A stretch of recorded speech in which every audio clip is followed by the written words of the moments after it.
ಎಲ್ರಿಗೂ ಬುದ್ಧ ಪೂರ್ಣಿಮೆಯ ಹಾರ್ದಿಕ ಶುಭಾಶಯಗಳು. ವೇದಿಕೆ ಮೇಲಿರ್ತಕ್ಕಂಥ ಎಲ್ಲ ಗಣ್ಯರೇ, ಈ ಕಾರ್ಯಕ್ರಮದಲ್ಲಿ ಪಾಲ್ಗೊಂಡಿರ್ತಕ್ಕಂಥ ಎಲ್ಲ ಸಾಹಿತ್ಯ ಅಭಿಮಾನಿಗಳೇ, ಕವಿಗಳೇ, ಅದನ್ನು ನನ್ನ ನೆಲ್ಮೆಯ ವಿದ್ಯಾರ್ಥಿ ಮಿತ್ರರೇ, ಮಾಧ್ಯಮ ಮಿತ್ರರೇ, ವಿಷಯ ಹೆಚ್ಚು ಮಾತನಾಡಿದಂಥ ಸಮಯ ಅಲ್ಲ ಇದು.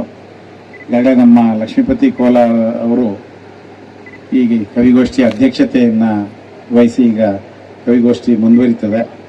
ಬಹಳ ತಾವೆಲ್ಲ ಈ ಕಾರ್ಯಕ್ರಮದಲ್ಲಿ ಇಷ್ಟೊಂದು ಉತ್ಸಾಹದಿಂದ ಪಾಲ್ಗೊಂಡಿರ್ತಕ್ಕಂಥದ್ದು ಬಹಳ ಸಂತೋಷದ ವಿಷಯ ಅಂತ ನಾನಂತೂ ಭಾವಿಸ್ತೇನೆ.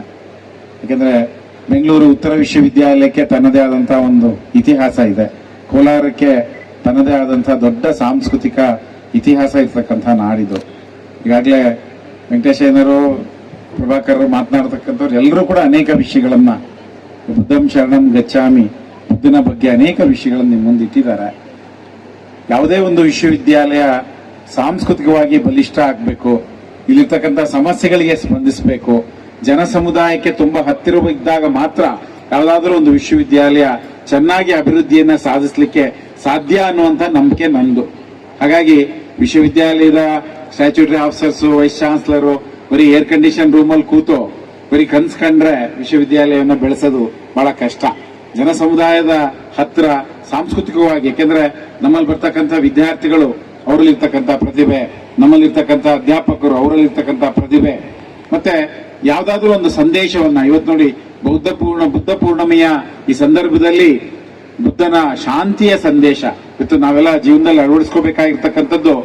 ಬಸವಣ್ಣನ ಕಾಯಕ ಮಂತ್ರ, ನಮ್ಮ ಬುದ್ಧನ ಶಾಂತಿ ಮಂತ್ರ ಮತ್ತು ಬಾಬಾ ಸಾಹೇಬ್ ಅಂಬೇಡ್ಕರ್ ಅವರ ಜ್ಞಾನ ಮಂತ್ರ. ಈ ಮೂರು, ಬುದ್ಧನ ಶಾಂತಿ, ಬಸವಣ್ಣನ ಕಾಯಕ, ಬಾಬಾ ಸಾಹೇಬ್ ಅಂಬೇಡ್ಕರ್ ಅವರ ಜ್ಞಾನ, ಈ ಮೂರನ್ನ ನಾವು ಜೀವನದಲ್ಲಿ ಅಳವಡಿಸ್ಕೊಂಡ್ರೆ ಬರ್ತಕ್ಕಂಥ ದಿನಗಳಲ್ಲಿ ಎಲ್ಲರೂ ಕೂಡ ಒಳ್ಳೇದಾಗ್ತದೆ ಅನ್ನುವಂಥ ಮಾತನ್ನ ಹೇಳ್ತಾ, ಬುದ್ಧನ ಬಗ್ಗೆ ಮಾತನಾಡ್ತಕ್ಕಂಥದ್ದು ಬಹಳ ವಿಸ್ತಾರವಾದಂಥ ವಿಷಯ.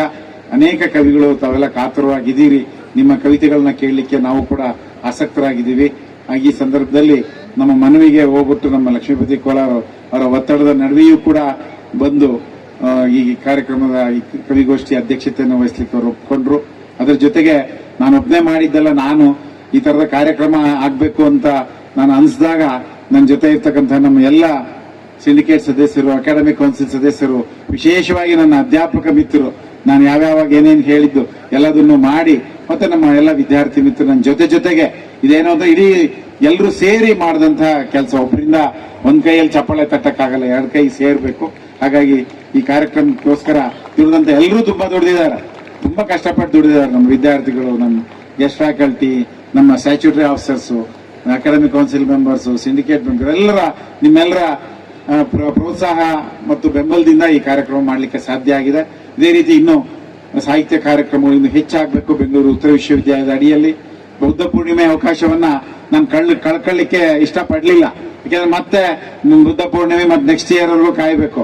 ಸರಿ, ಬಂದಿರುವಾಗ ಇವತ್ತಂತೂ ಬಹಳ ಅತ್ಯಂತ ಪ್ರಮುಖವಾದಂತಹ ಶಾಂತಿ ಸಂದೇಶವನ್ನ ಈ ವೇದಿಕೆಯ ಮೂಲಕ ಇಡೀ ಜಗತ್ತಿಗೆ ಸಾರಬೇಕು ಅನ್ನುವಂತ ಒಂದು ಉದ್ದೇಶ. ಯಾಕಂದ್ರೆ ಬುದ್ಧ ಪೂರ್ಣಿಮೆಯ ದಿವಸ ಜಗತ್ತಲ್ಲಿ ಎಲ್ಲೋ ಒಂದಂತ ನಮಗೆ ಶಾಂತಿ ಕಾಣೆ ಆಗ್ತಾ ಇದೆ. ಇದು ಬಹಳ ಜನಕ್ಕೆ ನಮ್ಗೆ ಅರ್ಥ ಆಗ್ತಾ ಇಲ್ಲ. ಜಗತ್ತಲ್ಲಿ ಏನು ಅಮೆರಿಕಾದವರು ಇರಾನ್ ಹೊಡೆದಾಡ್ತಿದ್ದಾರೆ, ನಮ್ಗೇನಾಗುತ್ತೆ ಅಂತ ಮೈ ಮರೆಯುವ ಕಾಲವಲ್ಲ. ಜಾಗತಿಕ ಮಟ್ಟದಲ್ಲಿ ನಾವು ಗ್ಲೋಬಲ್ ವಿಲೇಜ್ ಅಂತ ಕರಿತೀವಿ, ಗ್ಲೋಬಲ್ ವಿಲೇಜ್. ಅಲ್ಲೆಲ್ಲ ಸಮಸ್ಯೆ ಆದ್ರೆ ನಮ್ಮೆಲ್ಲರೂ ಕೂಡ ಸಮಸ್ಯೆ ಆಗ್ತದೆ. ನೋಡಿ, ಇವತ್ತು ಗ್ಲೋಬಲ್ ವಾರ್ಮಿಂಗ್, ಅಮೆರಿಕಾದಂತ ರಾಷ್ಟ್ರ ಎಲ್ಲ ರಾಸಾಯನಿಕಗಳನ್ನು ತಗೊಂಡು ಸಮುದ್ರದಲ್ಲಿ ಬಿಸಾಕಿ ತಮ್ಮ ಪರಿಸರವನ್ನ ತಾವು ರಕ್ಷಣೆ ಮಾಡ್ಕೊಂಡು ಈ ಜಾಗತಿಕ ಬೇರೆ ಬೇರೆ ರಾಷ್ಟ್ರಗಳಿಗೆ ತೊಂದರೆ ಅನುಭವಿಸ್ತಿರ್ತಕ್ಕಂಥದ್ದನ್ನ ನೀವು ನೋಡಿದೀವಿ. ಹಾಗಾಗಿ ಮೈಮರೆತು ಕೂತ್ಕೊಳ್ತಕ್ಕಂಥ ಕಾಲ ಅಲ್ಲ ಇದು. ಶಾಂತಿ, ಬುದ್ಧನ ಶಾಂತಿ ಮಂತ್ರ ಇಡೀ ಜಗತ್ತಿಗೆ ವ್ಯಾಪಿಸ್ಲಿ. ಬುದ್ಧನ ಶಾಂತಿ ಮಂತ್ರದಿಂದ ಮಾತ್ರ ಇವತ್ತಿನ ನಮ್ಮ ಮಾನವನ ಅಭಿವೃದ್ಧಿ ಸಾಧ್ಯ.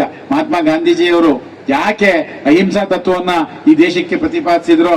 ನಾವು ಕೂಡ ಹಿಂಸೆಯನ್ನ ಇಟ್ಕೋಬೋದಾಗಿತ್ತಲ್ಲ. ಆದ್ರೆ ಅಹಿಂಸೆಯಿಂದ ಸ್ವತಂತ್ರ ಪಡೆದಂತಹ ಈ ರಾಷ್ಟ್ರ ಇಡೀ ಜಗತ್ತಿಗೆ ಶಾಂತಿ ಸಂದೇಶವನ್ನ ಬುದ್ಧನ ಮೂಲಕ, ಬೌದ್ಧ ಪೌರ್ಣಿಮೆಯ ಮೂಲಕ ಜಗತ್ತಿಗೆ ಶಾಂತಿ ಸಂದೇಶವನ್ನ ನಾವು ಸಾರೋಣ ಅನ್ನುವಂತ ಮಾತನ್ನ ಹೇಳ್ತಾ, ಈ ಕಾರ್ಯಕ್ರಮದಲ್ಲಿ ಪಾಲ್ಗೊಂಡಂತ ನಿಮ್ಮೆಲ್ಲರಿಗೂ ಶುಭವಾಗ್ಲಿ ಅಂತ ಹಾರೈಸಿ, ನಮ್ಮ ಕರೆಗೆ ಹೋಗ್ಬಿಟ್ಟು ಅನೇಕ ಕವಿಗಳು ನೀವೆಲ್ಲ ಬಂದಿದ್ದೀರಿ. ಸಾಹಿತ್ಯದಲ್ಲಿ ವಿಶೇಷವಾಗಿ ನಮ್ಮ ಕಣ್ಣೀರೊರೆಸುವ, ನಮ್ಮ ನೋವುಗಳನ್ನು ಮರೆಸುವ, ಜೀವನದಲ್ಲಿ ಪರಿಹಾರವನ್ನ ಕೊಡ್ತಕ್ಕಂತ ಶಕ್ತಿ ಯಾರಿಗಾರು ಇದ್ರೆ ಅದು ಸಾಹಿತ್ಯಕ್ಕಿದೆ ಅನ್ನುವಂಥದ್ದು ನನ್ನ ನಂಬಿಕೆ. ಒಂದು ಕವಿತೆ ಇಡೀ ನಿಮ್ಮ ಜೀವನದ ದಿಕ್ಕನ್ನೇ ಬದಲಿಸಬಲ್ಲದು, ನಿಮ್ಮ ಯೋಚನಾ ಲಾರಿಯನ್ನೇ ಬದಲಿಸಬಲ್ಲದು. ಯಾಕೆ ಸಾಹಿತಿಗೆ ಕವಿಗೆ ಹೆಚ್ಚು ಹೆಚ್ಚು ಗೌರವ ಇದೆ ಅಂತ ಹೇಳಿದ್ರೆ ಅದಕ್ಕಿರ್ತಕ್ಕಂಥ ಶಕ್ತಿ ಬಹಳ ಅಪಾರವಾದದ್ದು ಅನ್ನುವಂಥ ಮಾತನ್ನ ಹೇಳ್ತಾ ನಿಮ್ಮೆಲ್ಲರಿಗೂ ಶುಭವಾಗ್ಲಿ ಅಂತ ಹಾರೈಸಿ ನನ್ನ ಮಾತು ಮುಗಿಸ್ತೀನಿ. ನಮಸ್ಕಾರ.